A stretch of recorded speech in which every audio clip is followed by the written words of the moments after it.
puputulin natin yung ating saging. Hinog na. Hinog na, oh. Oh. Kinain na ng ibon. Hinog itong isa. Putulin natin dito.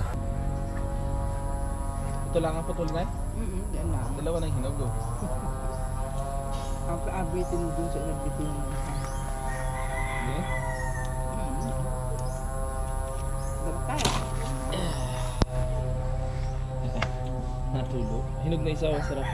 Napal.